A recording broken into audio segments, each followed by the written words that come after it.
Alright. Eh,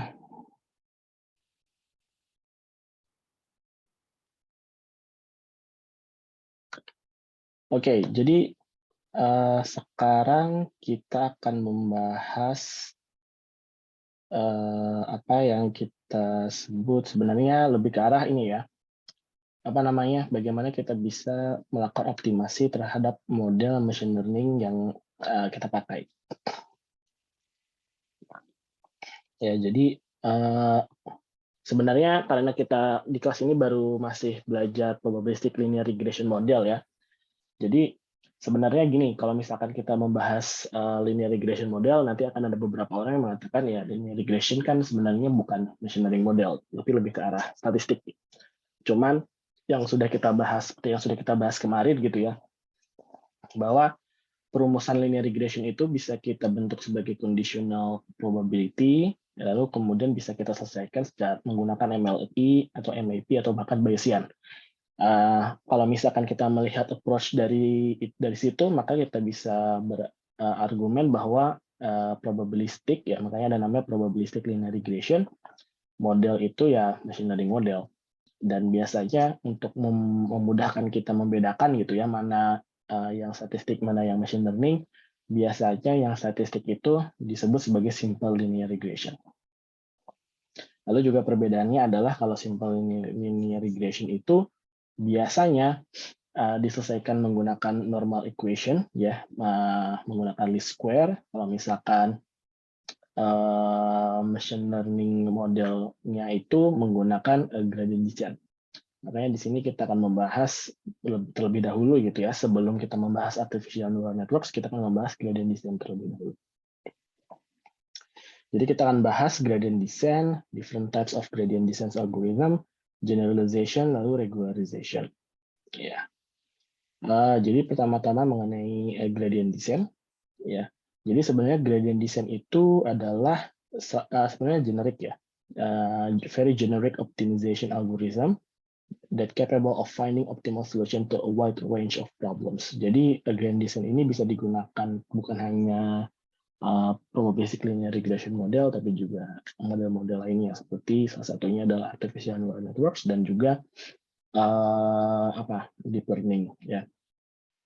Jadi inti dari gradient descent adalah kita mengubah nilai parameter itu secara iteratif ya untuk meminimalkan cost function.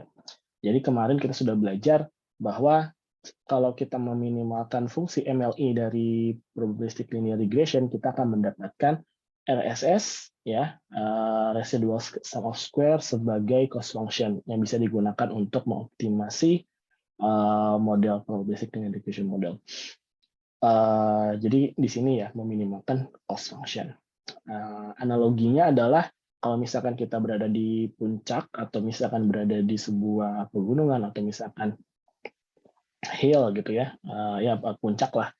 Lalu kita tidak bisa melihat kanan kiri kita karena ada banyaknya fog gitu ya. Yang kita bisa lihat hanyalah apa yang di depan kita, di bawah kaki kita. Maka untuk turun gunung itu ya tinggal secara hati-hati ya memijak tapak yang tujuannya selalu turun gitu istilahnya ya. Nah, kalau kita melakukan hal ini terus-menerus, maka secara pasti kita akan sampai di bawah gunung. Jadi itulah sebenarnya analogi dari gradient descent. Nah, jadi gradient descent itu menghitung local gradient terhadap error function ya, with regards to the parameter vector theta ya, and it goes in the direction of descending gradient. Kalau misalkan gradiennya itu zero ke segala arah ya, maka kita sudah mencapai titik minimum. Nah, di sini kenapa kita membutuhkan gradient descent? Ya karena tidak semua metode ataupun model di machine learning itu memiliki normal equation atau closed form solution seperti linear regression.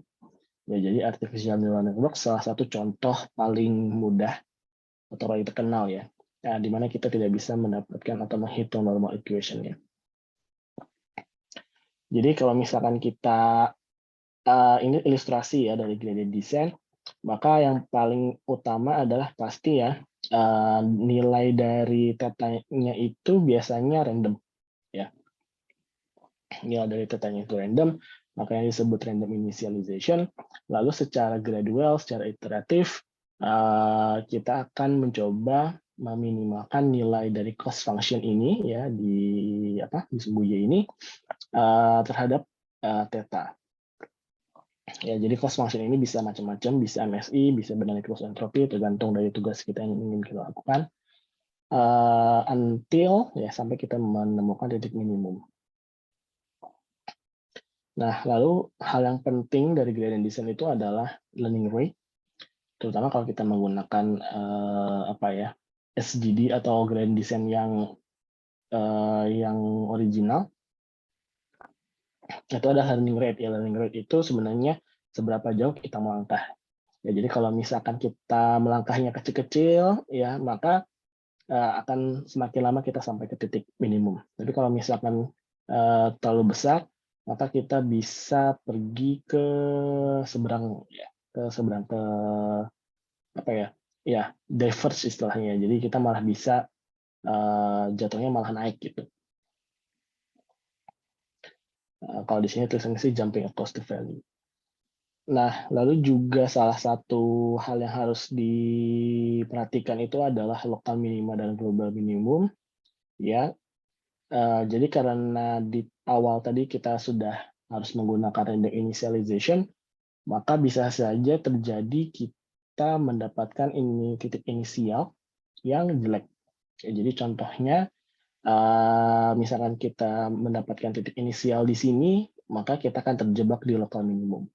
Ya, tapi kalau lalu juga kita titik inisial masuknya di sini, kita akan terjebak di plateau.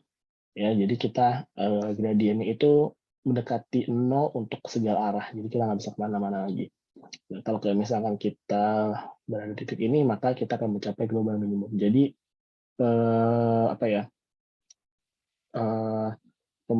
random initialization itu sebenarnya sangat penting untuk di machine learning itu sendiri. Ya, lalu juga di sini sebenarnya bisa kita asumsikan bahwa yang namanya gradient descent itu sebenarnya adalah parameter search. Ya, jadi kita itu kan biasanya sebuah model itu memiliki parameter yang cukup banyak. Ya, yang pada saat yang sama akan meminimalkan satu buah cost function. Jadi kita itu sebenarnya mencari nilai parameter untuk semua parameter yang kita miliki untuk meminimalkan cost function. Nah, permasalahannya parameter itu akan sangat tergantung dari nilai input, ya. Dan nilai input itu kalau misalkan tidak di-standardize, ya, kalau misalkan contoh tidak di-standardize dari 0 sampai 1, atau misalkan tidak di-standardize sehingga memiliki zero mean and unit variance, ya maka nanti besarnya si theta itu akan berbeda-beda untuk setiap fitur, gitu. Ya, jadi itulah sebabnya kenapa melakukan standarisasi atau juga normalisasi terhadap input value kita itu sangat penting. Ya, jadi di sini sih bilangnya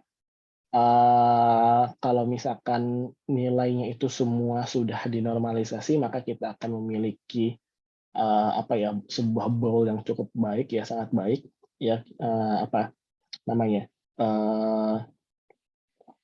bentukannya atau radiusnya itu akan sama ke semua parameter. Tapi kalau misalkan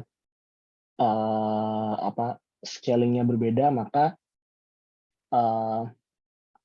tujuannya itu bisa berubah. Maksudnya dalam hal ini contohnya kalau misalkan kita hitung gradient descent-nya, maka akan membentuk seperti ini, padahal sebenarnya lebih cepat kan seperti ini gitu ya, langsung. Ya nggak harus belok dulu ke sini.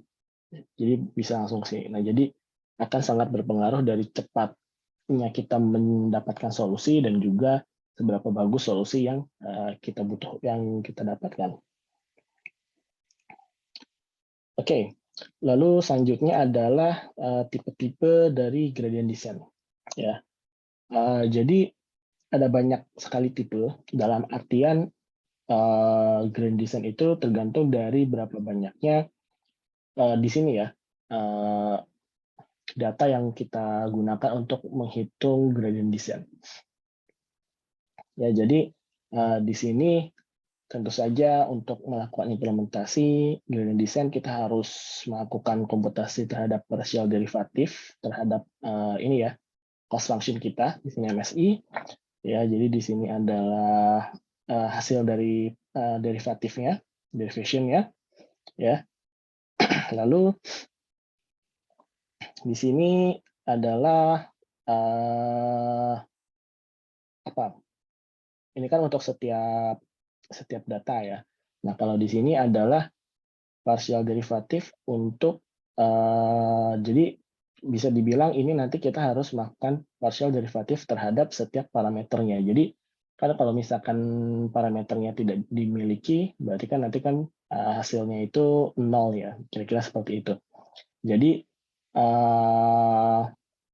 memang yang harus dilakukan adalah partial derivatif kalau misalkan kita ingin menghitung gradient descent. Nah, secara umum ini adalah step dari gradient descent ya. Theta next step-nya itu adalah current theta dikurangi eta itu adalah learning rate ya, dikali partial derivatif dari sini. Ya, kira-kira seperti itu. Jadi sebenarnya kan dimasukin aja fungsi dari sini ke sini, dan ini adalah normal function atau cost form-nya. Nah, kalau dari learning rate-nya sendiri ya, ini ada ilustrasi lagi dari learning rate untuk linear regression ya, untuk 10 step gradient descent. Jadi ini kita memiliki nilai eta yang cukup kecil, yang ini sedang, dan ini tinggi.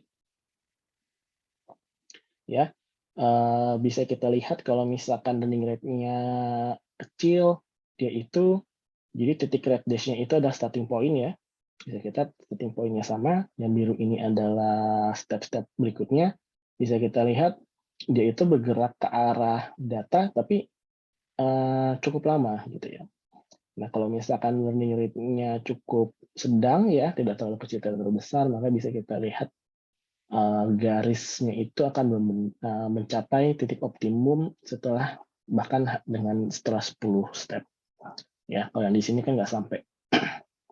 Nah, kalau yang di sini ketika learning step-nya terlalu besar, bisa kita lihat garisnya jadi kemana-mana. Ya, jumping around. Jadi ini pentingnya learning rate. Oke, selanjutnya adalah tipe selanjutnya adalah stochastic gradient descent ya. Jadi the main problem with batch gradient descent. Jadi batch gradient descent itu maksudnya kita gunakan seluruh data yang kita miliki untuk di partial derivation sehingga step-nya itu langsung bisa kita hitung. Jadi satu step itu kita hitung seluruh MSI-nya, lalu juga kita hitung partial derivatifnya untuk semua data.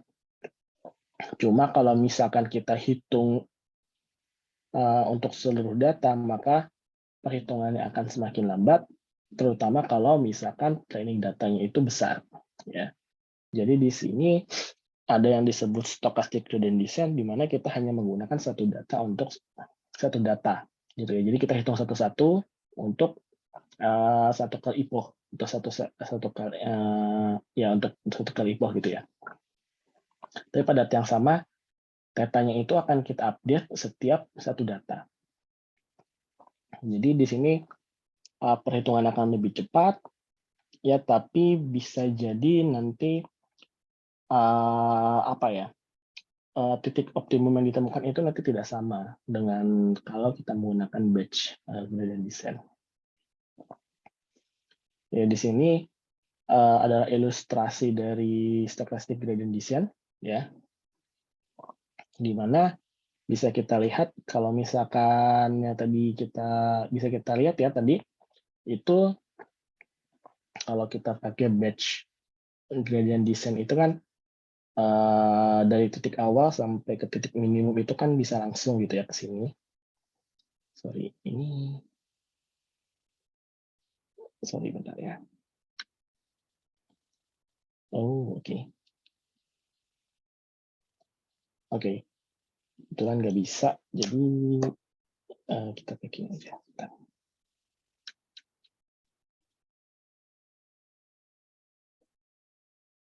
Sebentar.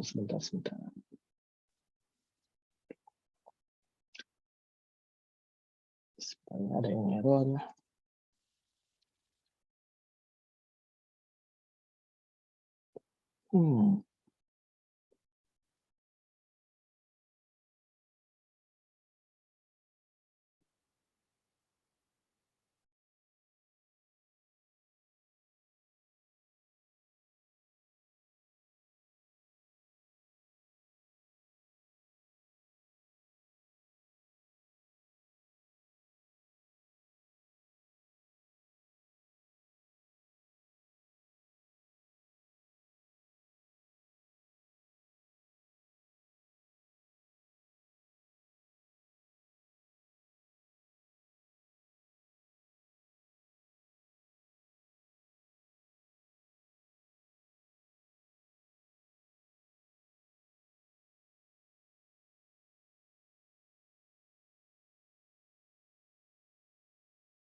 Oke, sorry, tadi PowerPoint saya error. Ya, jadi pokoknya kalau misalkan di sini, ya di sini nanti kita tadi langsung dia turun ke sini, ya, ke titik minimumnya. Ya, kalau misalkannya ini dia kemana-mana dulu istilahnya. Ya, dan juga bisa kita lihat, bisa saja titiknya tidak optimal karena kan titik update terakhirnya itu adalah satu data gitu ya, hanya untuk data tersebut. Ya, jadi di sini ada yang namanya randomness of SGD, ya karena datanya kita hitung parameter barunya itu berdasarkan satu data saja, bukan satu dataset. Ya, maka ada beberapa hal yang harus diperhatikan. Ya, walaupun di sini ya tulisannya, the randomness of SGD can help the algorithm to jump out of the local minima, so the SGD has a better chance of finding the global minimum. Ya, tapi however it is also means that the algorithms can never settle at the minimum. Ya, jadi ini ada pros and cons-nya. Lalu salah satu dilema yang lain adalah gradually. Nah, untuk solusi di sini ya, solusinya adalah gradually reduce the learning rate. Ya, biasanya kita gunakan simulated annealing. Ini salah satu contoh ya. Bisa ada cara yang lain. Ini simulated annealing. Di simulated annealing itu berarti kita menggunakan learning rate yang cukup yang agak besar dulu di awal-awal iterasi, lalu nanti semakin lama learning rate-nya akan semakin rendah. Ya, itulah kenapa disebut simulated annealing, karena dia cooling down, ya maksudnya learning rate-nya itu akan semakin kecil. Ya, lalu di sini kita juga bisa menggunakan learning rate scheduler, di mana kita bisa mengurangi learning rate itu secara bertahap, tapi pada saat yang sama ada dilemanya juga ya. Kalau learning rate-nya itu makin kecil terlalu cepat, ya maka bisa stuck di lokal minimum. Kalau misalkan terlalu lambat, ya maka bahkan bisa jumping around too much ya di saat yang awal. Nah, lalu juga yang perlu diingat adalah apabila kita menggunakan SGD ya, kita harus yakinkan bahwa training instances yang kita miliki itu memiliki atribut IID atau independent and identically distributed, ya, sesuai dengan apa yang sudah kita pernah bahas di conditional probability.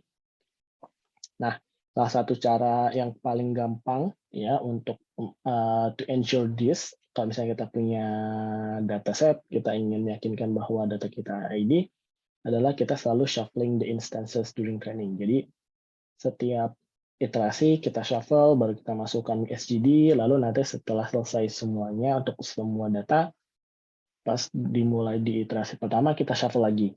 Ya, jadi di sini kita membuat karena kadang-kadang ada model saking bagusnya, jadi dia justru mengingat urutan data kalau nggak di shuffling. Jadi pentingnya shuffling data itu juga salah satunya agar model itu tidak mengingat urutan data. Nah, lalu cara yang lain adalah menggunakan mini batch ya. Kalau mini batch itu menggunakan sekelompok data, bukan cuma satu data. Ya, jadi ini adalah tengah-tengah antara batch gradient descent dan stochastic gradient descent. Jadi kita gunakan mini batch. Ya, advantage of mini batch-nya itu less erratic than SGD. Ya, karena kita tidak hanya gunakan satu, tapi menggunakan sekelompok, misalkan 10, 15, atau berapapun jumlahnya ya. Lalu juga biasanya performance-nya itu lebih cepat, terutama kalau kita menggunakan GPU. Ya. Dan ini adalah ilustrasi, ya, ilustrasi perbedaan antara batch gradient descent, mini batch, dan stochastic. Kalau batch itu bisa kita lihat itu sangat mulus ya, karena perhitungannya itu selalu untuk seluruh data yang kita miliki. Jadi di akhir-akhir itu juga tidak kemana-mana gitu, maksudnya tetap gitu ya. Kalau stokastik bisa kita lihat itu terutama di titik minimum itu dia bisa kemana-mana ya gerakannya. Kalau misalkan mini batch walaupun erratik gitu ya, juga jalan kemana-mana tapi lebih condong lebih menuju ke titik minimum yang sebenarnya. Jadi juga ini ada apa namanya komparasi antara batch gradient descent, stochastic, dan mini batch. Kalau ini normal equation ya, terutama di probabilistic linear regression model. Ya, jadi ada pros and cons-nya, terutama kalau kita mengingat large number of training samples, large number of features, juga scaling required gitu. Ya, scaling required itu maksudnya normalisasi istilahnya. Ya, oke. Lalu subtopik berikutnya, atau mungkin ada pertanyaan dulu deh. Ada pertanyaan dulu kah? Sampai ke SGD, gradient descent.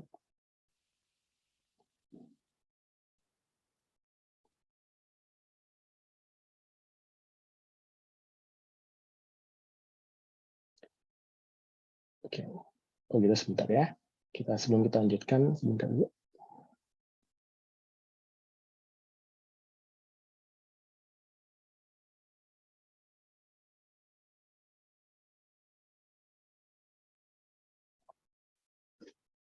Oke, berarti kita lanjutkan ke generalization ya.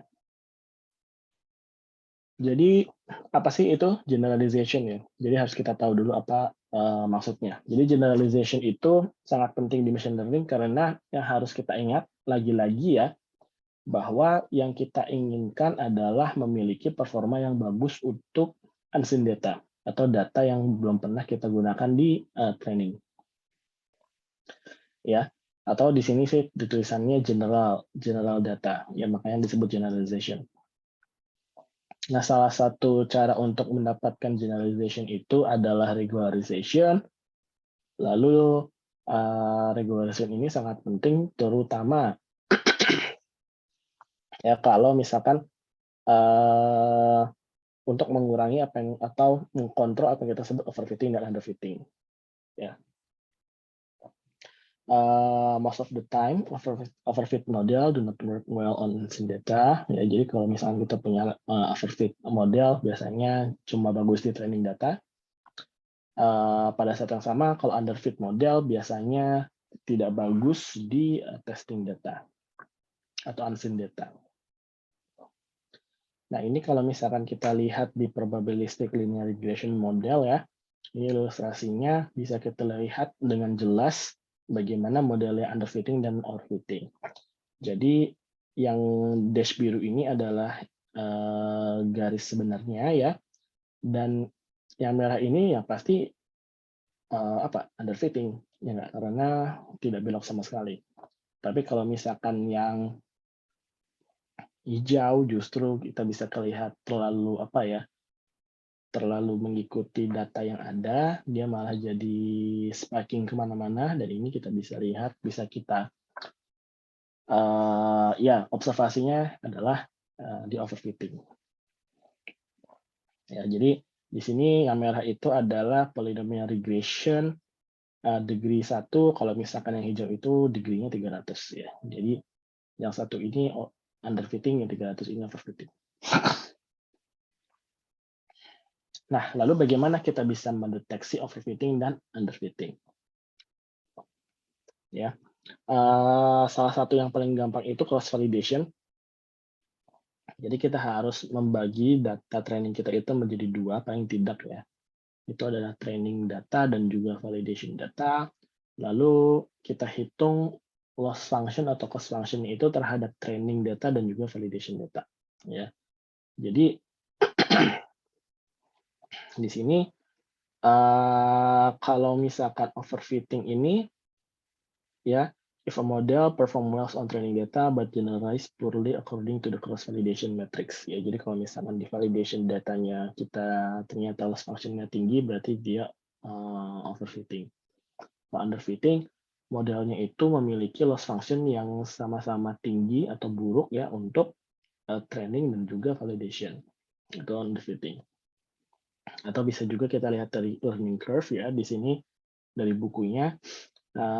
X-nya itu adalah training set size, maksudnya bisa kita asumsikan sebagai epoch juga ya, training iteration. Y-nya itu error-nya atau cost function-nya.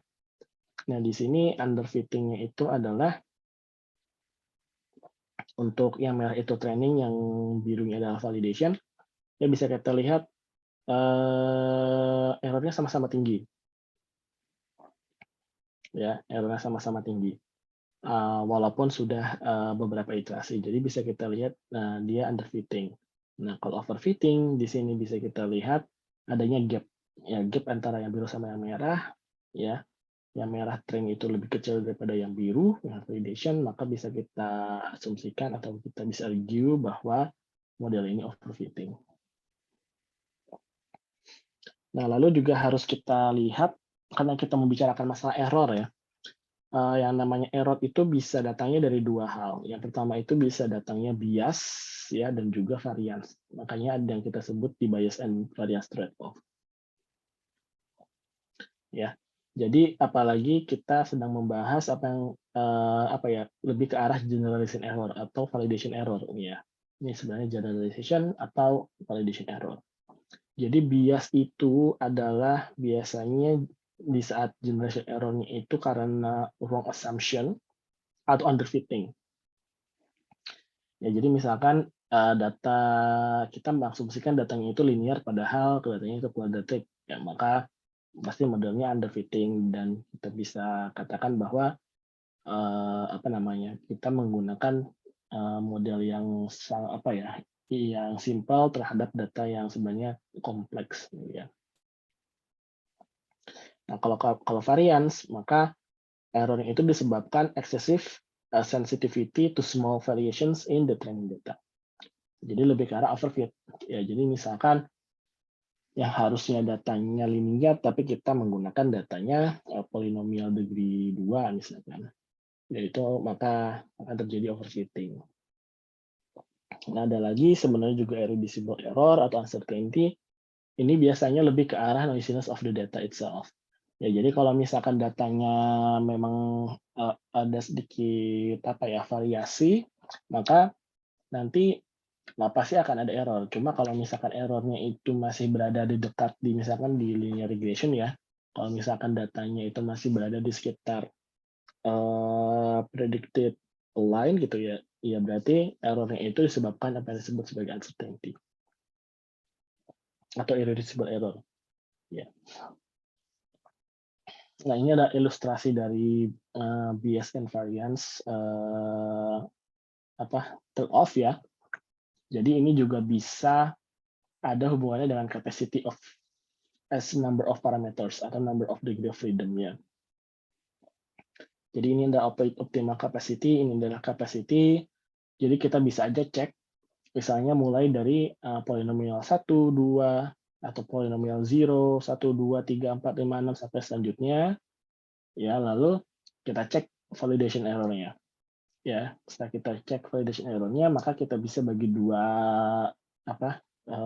curve ini menjadi dua, yaitu underfitting zone yang dimana disebabkan oleh bias, ya bias error karena modelnya itu terlalu simpel, dan juga overfitting zone, ya dimana error yang disebutkan itu karena variance, ya atau karena overfitting, atau datanya atau modelnya itu yang kita gunakan terlalu kompleks dibandingkan dengan data yang ada.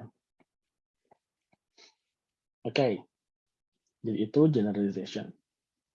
Oke, ada pertanyaan?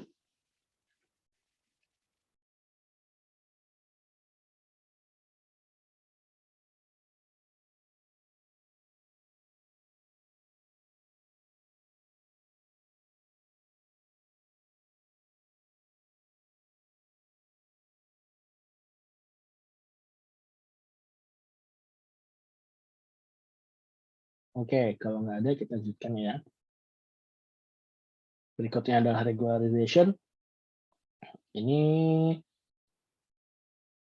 di sini apa sih sebenarnya ya awalnya regularization. Jadi regularization itu lebih ke arah modifikasi yang kita bisa buat atau kita bisa ya gunakan ke learning algorithm yang intensinya adalah untuk mengurangi generalization error atau validation error atau test error, ya, bukan training error. Jadi itu satu sebenarnya.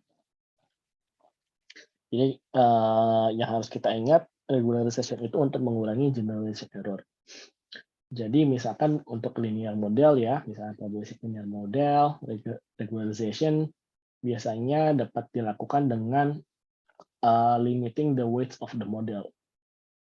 Contohnya itu kemarin sudah pernah kita bahas itu ridge regression ya, di mana model itu sama, probabilistic linear regression, tapi kita ingin weights-nya itu mendekati 0. Ya, ridge regression kan seperti itu. Atau bisa juga ada contoh-contoh regularisasi lain ya yang biasa digunakan yaitu L1 norm, yaitu kalau di regression model itu namanya lasso regression. Lalu di L2 norm ya atau di regression namanya ridge regression ya.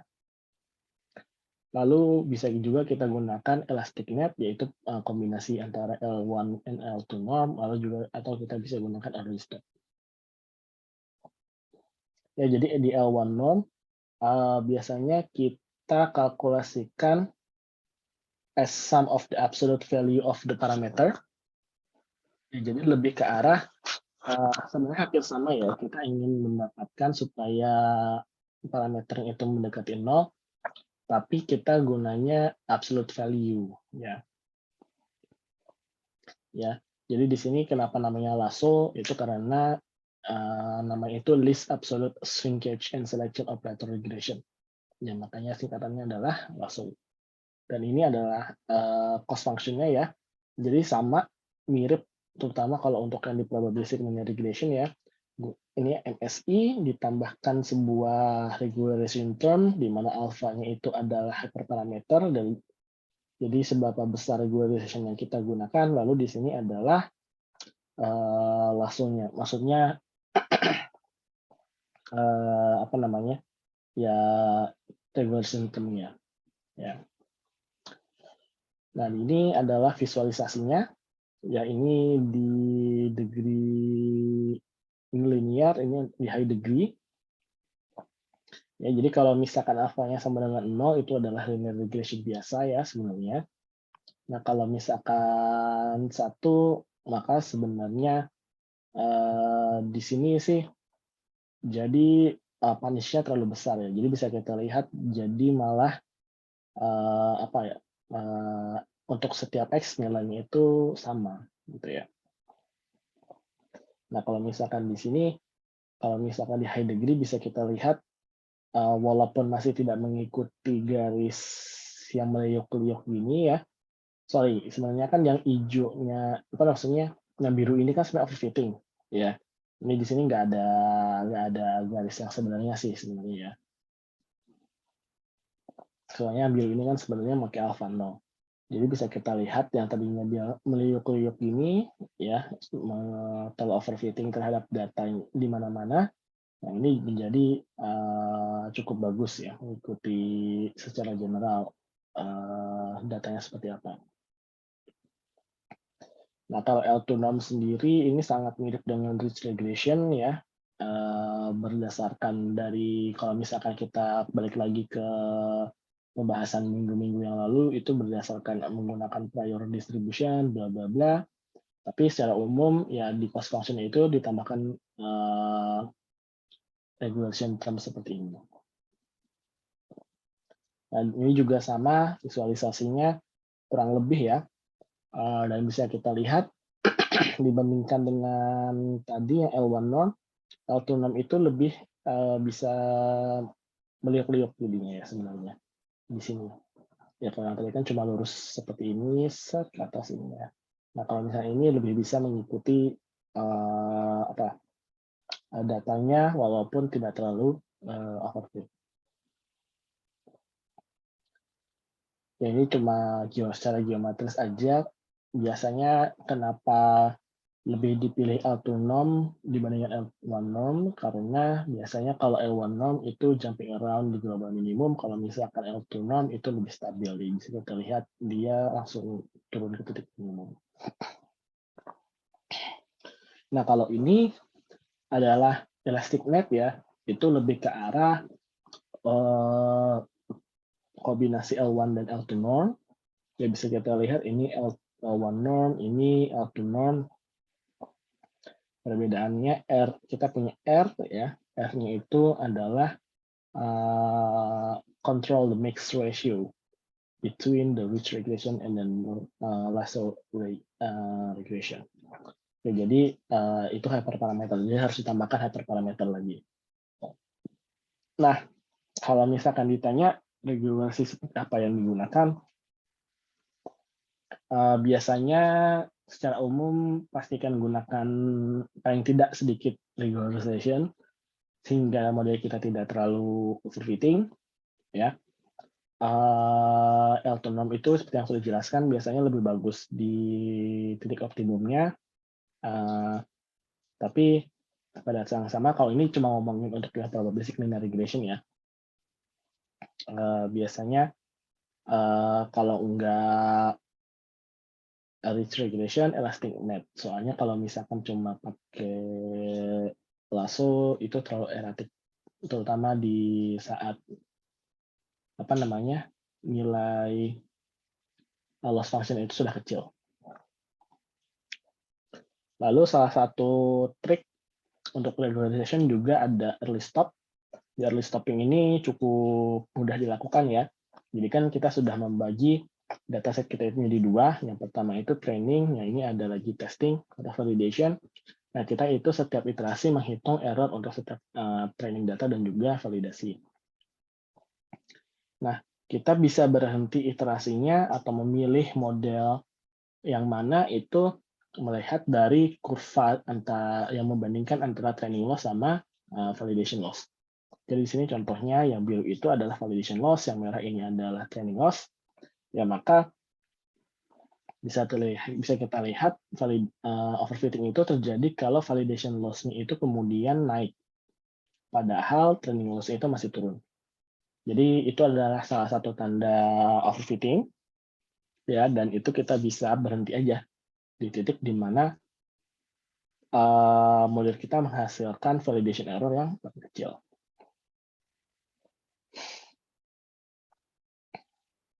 Ya, jadi di sini summary-nya ya.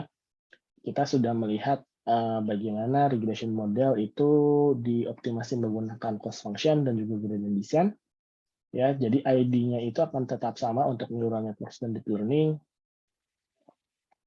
Ya, lalu juga kita bisa melihat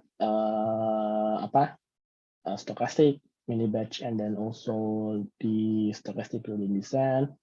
Lalu kita juga sudah mengetahui mengenai generalization problem and regularization, di mana ini adalah salah satu topik yang cukup hangat, ya, sangat penting di machine learning. Kira-kira seperti itu. Oke, sampai sini apakah ada pertanyaan? Sebelum kita lanjutkan ke artificial neural networks.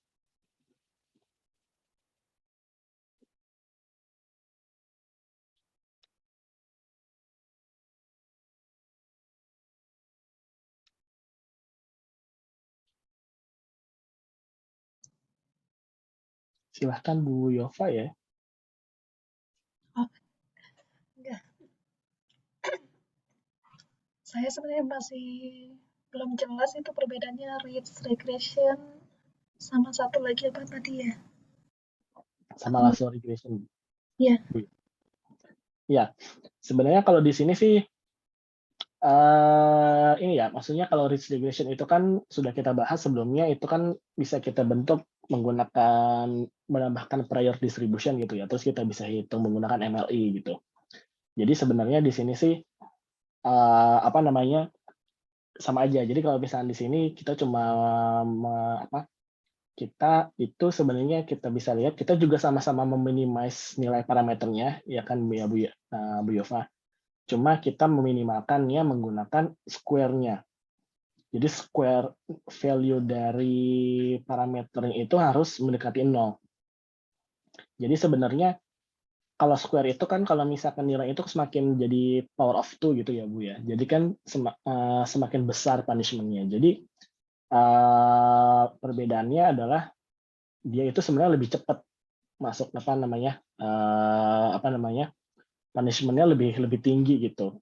Kalau misalkan nilai tetanya itu tidak 0. Terus sama satu lagi sebenarnya, saya coba lagi ya. Ini sebenarnya lebih secara geometri. Saya nggak tahu ini bisa atau enggak. Oke, bisa. Jadi kalau misalkan kalau mau dibuat kurvanya, ya, ini kan,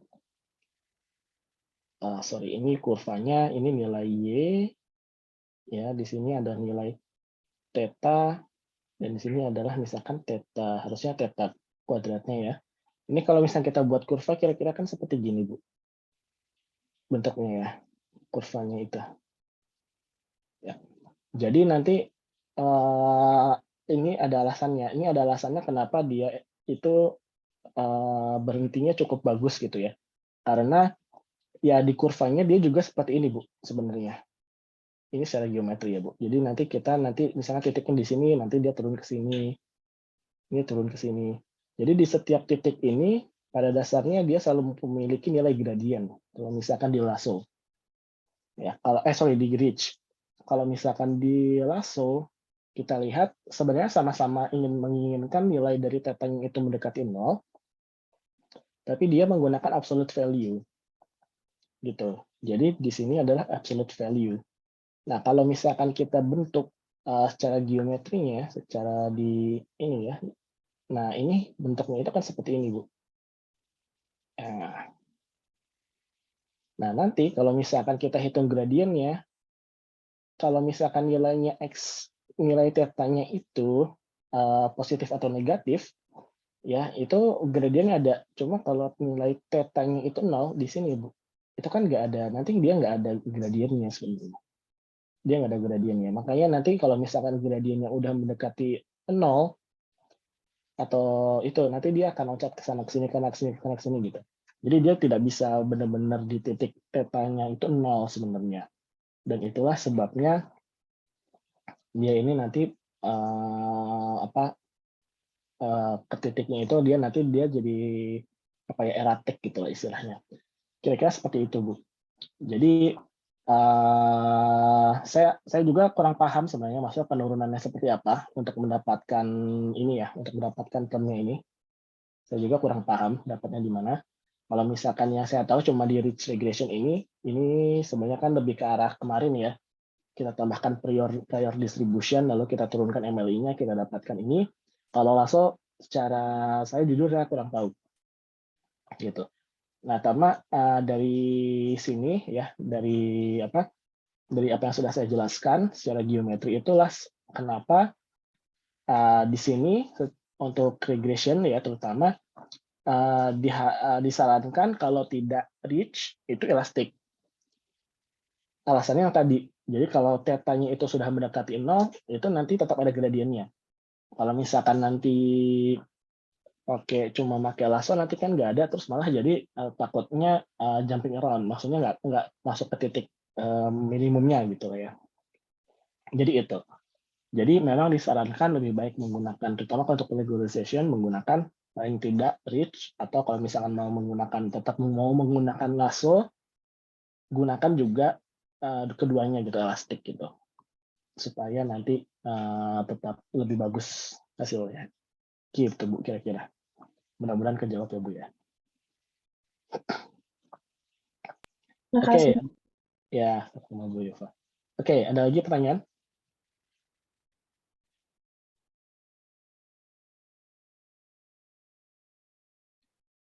Oke, kalau gitu seperti biasa, kita break dulu ya.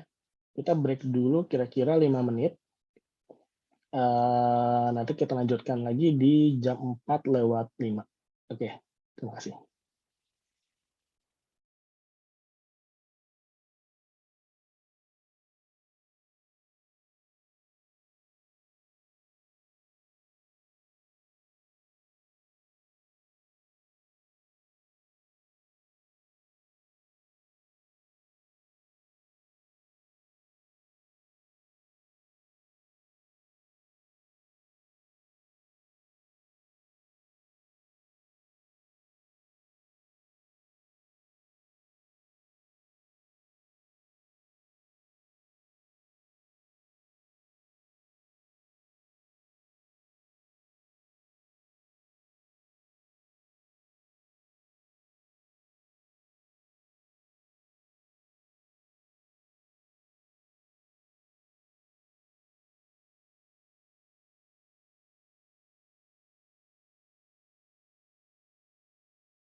Oke, mari kita lanjutkan ya.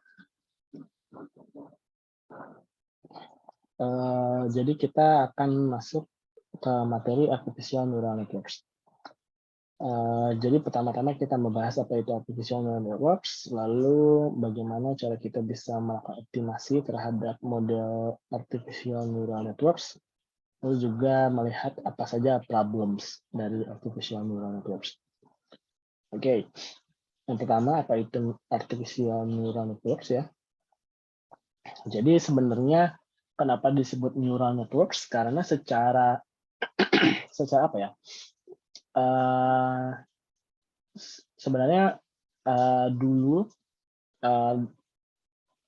apa ya, saintis itu mencoba membentuk sebuah model matematika yang memiliki strukturnya itu mirip dengan biological neurons, ya.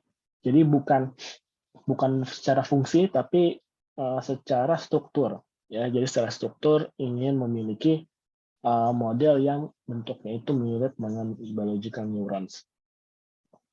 Ya, jadi salah satu artificial neural ANN yang pertama itu adalah the perceptron yang dipropos pada tahun 1957 oleh Frank Rosenbaum, ya, yang mana sebenarnya juga berdasarkan model threshold logic unit atau TLU.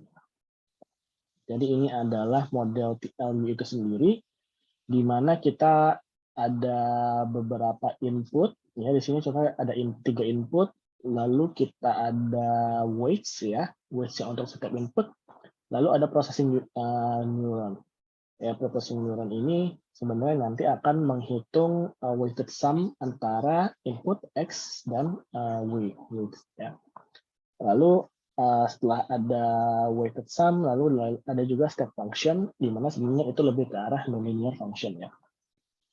Jadi di sini outputnya itu adalah step function yang mana input dari step function itu adalah x kinematik antara x dan y.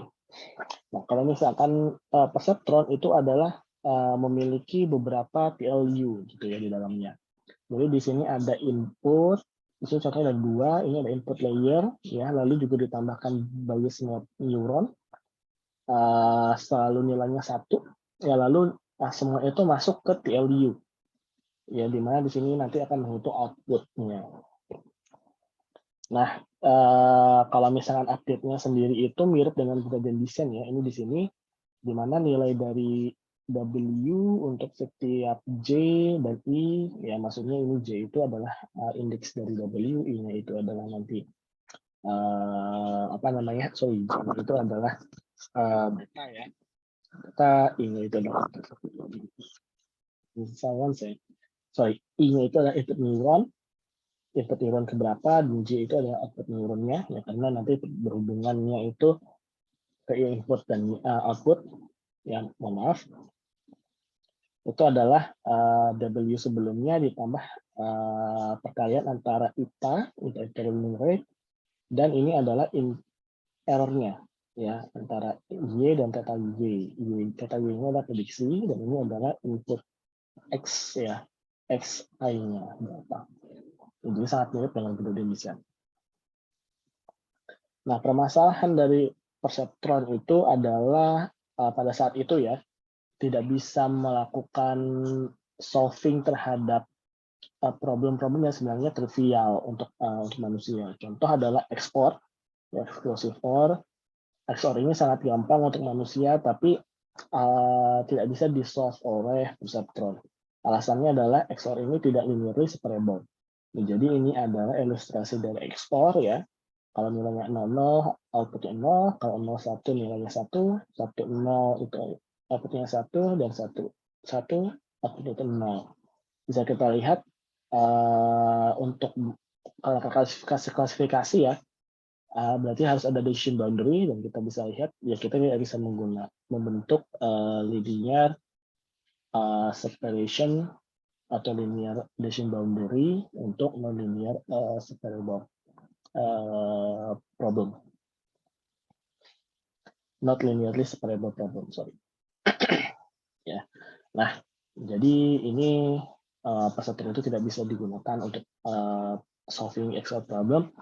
Tapi lalu kemudian turunannya dari perseptron ini yang namanya multilayer perseptron kemudian bisa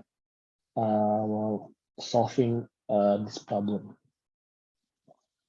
Nah, jadi sama MLP juga berdasarkan dari TLU yang dimana kemudian digunakan oleh perseptron. Perbedaannya adalah si multilayer perseptron ini memiliki sebuah hidden unit. Ya, jadi kalau misalkan di sini TLU-nya itu cuma di satu baris ya, di mana satu baris ini nanti langsung mau ter-output. Nah, kalau misalkan di MLP itu ditambahkan satu layer lagi, di mana ada output layer. Ya, jadi ini hidden layer dan ini output layer. Jadi sama ya, di sini juga ada bias, ini input layer. Lalu ini juga ada hidden layer, juga ada biasnya, ya, kira seperti itu. Jadi nanti weights-nya itu ada dua ya, satu set ada dua, ada W1 di mana menghubungkan antara X dan H, dan W2 ini menghubungkan antara H dan Y. Nah, di sini ada equation-nya, jadi sama ya, jadi nanti akan separated antara per layer, kira-kira seperti itu. Untuk H-nya sendiri, output-nya itu menggunakan ini division function ya antara X dan W1 ya, W1 ditambah dengan bias, sedangkan output dari Y-nya itu sendiri adalah sama, ada division function antara H dan W2 ditambah dengan bias dari hidden layer. Jadi lalu juga ada mengenai nonlinear activation function. Ada pertanyaan biasanya, why do we need activation function in the first place? Ya karena kalau misalkan kita tidak memiliki nonlinear function, maka change several linear transformation hasilnya adalah juga linear transformation. Ya, jadi misalnya kita punya fx dan gx di mana dua-duanya itu adalah linear transformation. Ya kalau kita chaining fgx hasilnya itu 10x tambah 1, di mana ini juga linear function gitu ya. Jadi tanpa adanya nonlinear function, gabung MLP itu hanya akan membuat sebuah linear function lagi. Ya, jadi we cannot solve very complex problems without hidden layer. Dan di sini ada beberapa commonly used activation function. Step function ini yang dalam dulu ada signal function, biasanya digunakan untuk deep learning ya, biasa digunakan untuk classification, lalu juga data and age. Kalau misalkan untuk generation, untuk ini kayak liu function biasanya digunakan untuk hidden layer. Nah, ini adalah ilustrasi bagaimana MLP bisa melakukan solving terhadap problem XOR ya. Jadi ini adalah outputnya, ini adalah problemnya. Nah, kalau misalkan kita ingin melakukan hal yang sama gitu ya, tapi di hidden layer, jadi misalnya kita masukkan hidden layer seperti ini, maka problem space-nya itu akan berubah ya. Space-nya itu berubah dari sini ke H space ya, dari original X space ke learn H space, di mana bisa kita lihat 0 dan 1-nya itu kemudian jadi linearly separable. Ya, jadi ya kan kalau misalnya kita mau lihat ya tinggal gini aja. Ya, kita dapatkan decision boundary-nya. Dan kalau misalkan kita transformasikan decision boundary ini ke original X space, maka ya kira-kira akan seperti ini bentuknya ya. Decision boundary-nya. Ya, jadi ini recap ya, ini modern artificial neuron. Ya, ini perbandingan antara biological neuron sama artificial neuron. Kalau misalkan ini ya ada di biological neurons itu ada impulses from previous neurons, ya, di mana itu adalah input untuk artificial neural networks. Lalu dendrites itu adalah weights-nya, lalu cell body-nya itu untuk melakukan komputasi antara linear computation dan juga non-linear computation, dan axons-nya itu adalah melakukan output. Ini adalah competition graph. Sebenarnya competition graph ini lebih penting ke arah ada yang disebut autograde, terutama autograde ya. Autograde itu biasanya digunakan PyTorch untuk menghitung gradient untuk setiap node. dari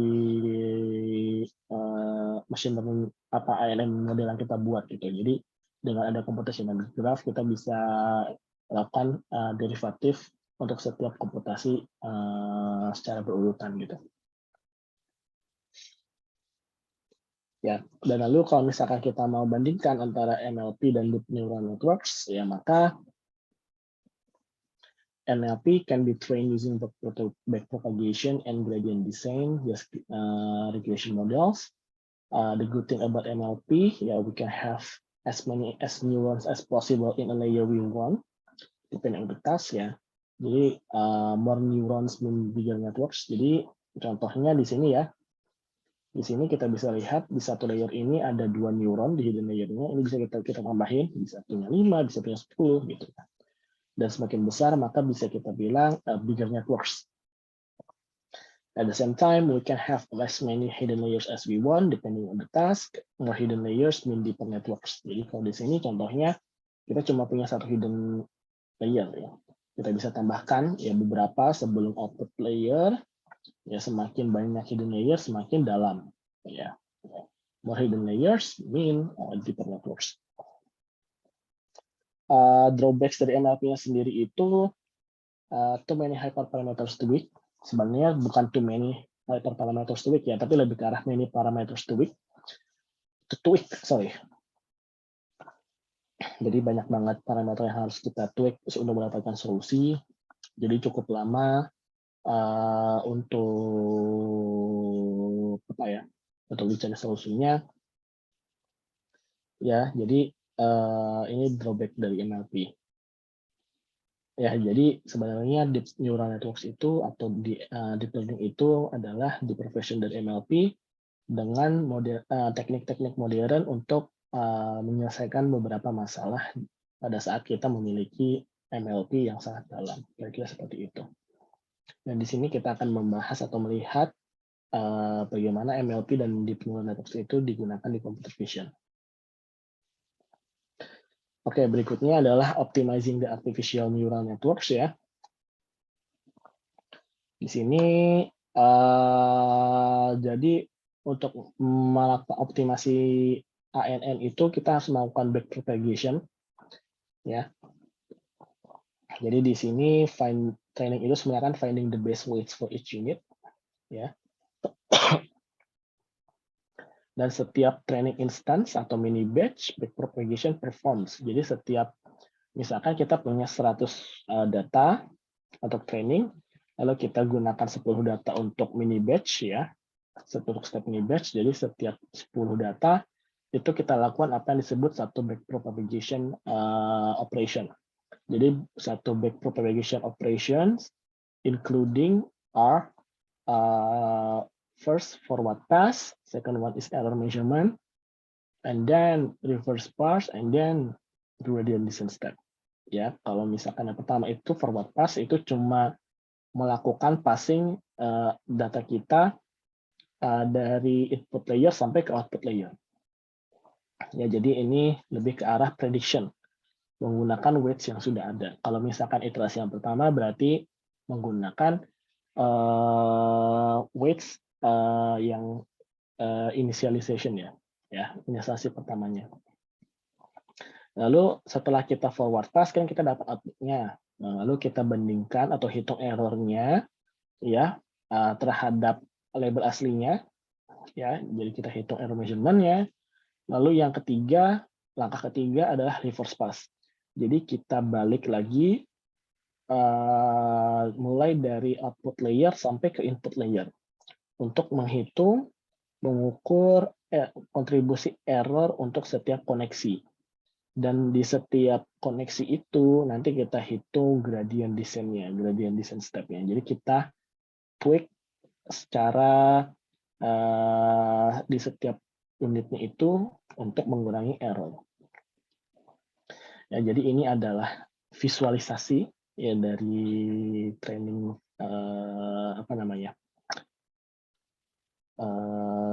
ANN gitu kira-kira ya. Dan di sini ada contohnya ya. Ini adalah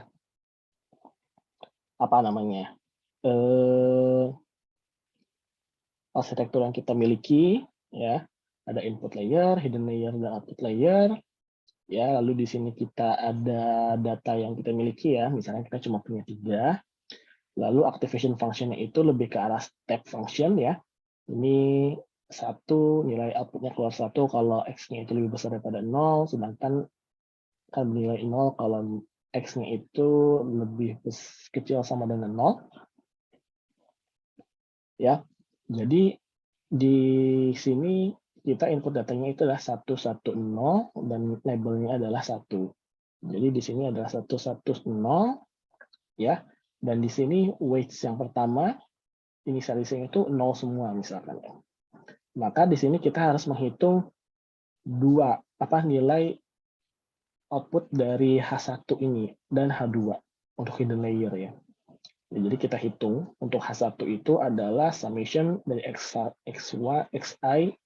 AWI 1. Maksudnya di sini adalah koneksi. Jadi dari X1 ini ke H1 kan W11, ini adalah W21, ini adalah W31. Kira-kira seperti itu ya. Koneksinya berapa? Jadi di sini kita masukkan X1-nya itu 1, 1, 0 ya. X-nya itu 1, 1, 0. Dan nilai dari W11, W21, dan W31-nya ini bisa dilihat dari sini. Ya, 0. Dan lalu output-nya itu adalah 0. Ya. Lalu begitu juga dengan H2, output-nya itu 0. Ini setelah sesuai dengan ada semua data yang di sini ya. Lalu yang kedua itu untuk mencari output dari output layer. Ya, inputnya masih sama, tapi berdasarkan tadi ya, kita ada H1 sama H2. Jadi untuk menghitung Y hat-nya itu adalah kita hitung H1 V1 ditambah H2 V2 ditambah B1. B1 itu adalah bias ya. Karena H1-nya itu 0 dan H2-nya itu 0 juga sama. Ini juga ada weights V1 sama V2 0, ya ditambah biasnya 0, 0. Lalu karena inactivation function-nya sesuai ya, maka hasilnya adalah 0. Nah, terus tinggal kita, itu langkah pertama. Ya, langkah kedua kan apa? Error measurement. Ya, error measurement kita lihat bandingkan antara Y hat sama Y-nya. Oh, ternyata beda. Ya, kita hitung menggunakan hanya perbedaannya error, hasilnya 1. Nah, selanjutnya kita akan melakukan reverse pass. Ya, di sini reverse pass. Ya, di sini contohnya juga sekaligus dengan menghitung gradient descent sebenarnya di sini ya. Di sini kita balikan lagi, ya kita memiliki bagaimana update-nya mirip dengan MLP yang kemarin tadi sudah kita baca, sudah kita lihat ya. V1 new sama dengan V1 old ditambah ITA learning rate dikali error ya dikali dengan H1, nilai dari H1 yang sebelumnya yang kita miliki gitu ya. Jadi V1 old-nya itu kan 0 ditambah ITA-nya itu 0,25, error-nya itu 1 kurangi 0, H1-nya itu tadi itu 0 ya. Maka V2-nya itu adalah 0.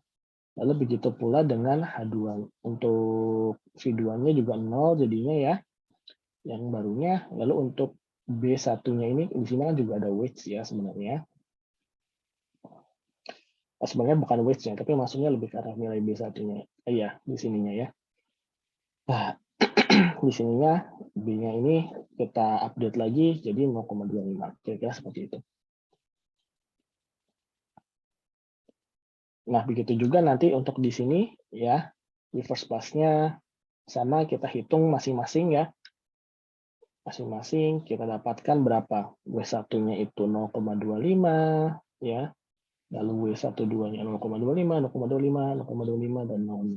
Gitu juga seperti itu ya. Ya, jadi ingat ada parameter new, parameter old ditambah eta ditambah error, dikali error dikali sama X1.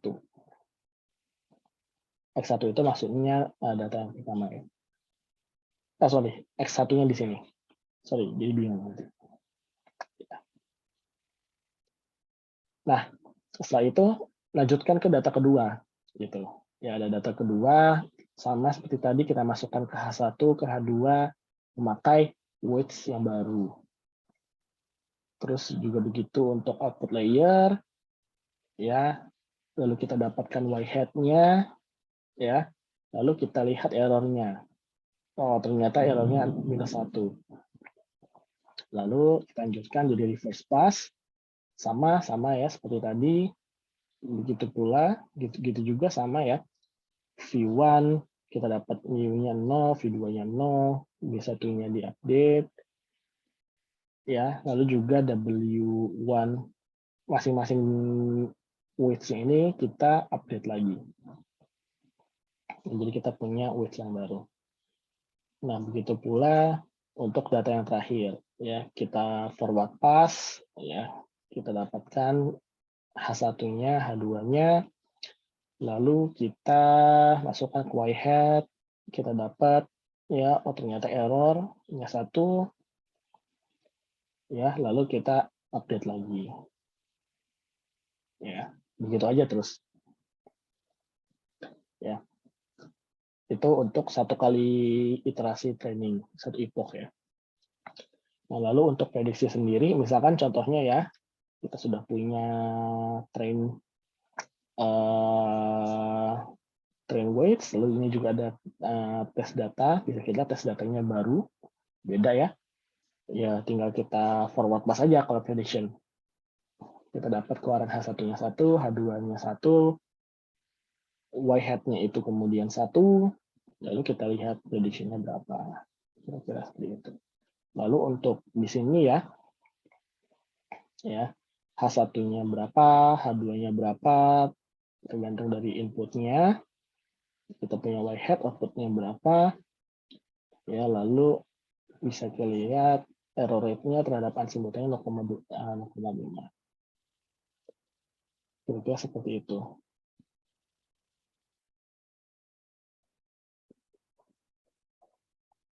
Nah, untuk untuk regularization ya, kan kemarin udah ada kita lihat regularization. Itu regularization juga bisa digunakan di ANN ya. Jadi sebenarnya nanti di perhitungan di sininya ya bisa kita tambahkan L1 sama L2 norm sebenarnya. Jadi gimana caranya supaya nilai W-nya itu mendekati 0. Jadi sebenarnya di satu layer ini bisa ditambahin L1 sama L2 norm, tapi di sini tidak kita tulis ya.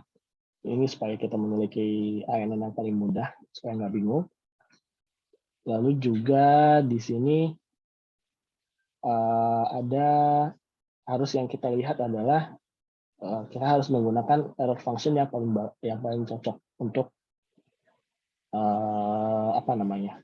paling cocok untuk task yang kita gunakan gitu. Maksudnya kalau linear regression kita bisa gunakan square error, kalau logistic regression bisa kita gunakan cross entropy. Ya, ini juga sama. Oke. Sampai situ aja mungkin untuk hari ini. Besok kita akan lanjutkan ke problems with artificial neural networks ya, supaya nggak terlalu banyak juga. Ada pertanyaan untuk sampai sini?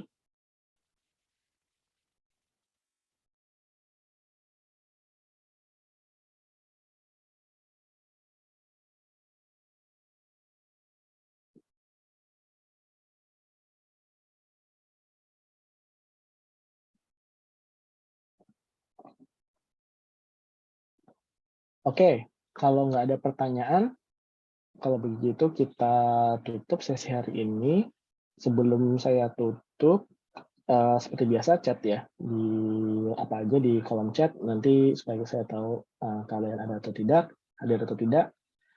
Setelah itu silahkan meninggalkan sesi. Ya, jadi mohon maaf sebelumnya hari ini saya tadi ada sesi lain di Caksis. Lalu juga hari ini tidak bisa sampai jam 4.40, tapi nggak apa-apa, sudah cukup. Oke, kalau gitu terima kasih sudah hadir. Assalamualaikum warahmatullahi wabarakatuh. Terima kasih, Pak.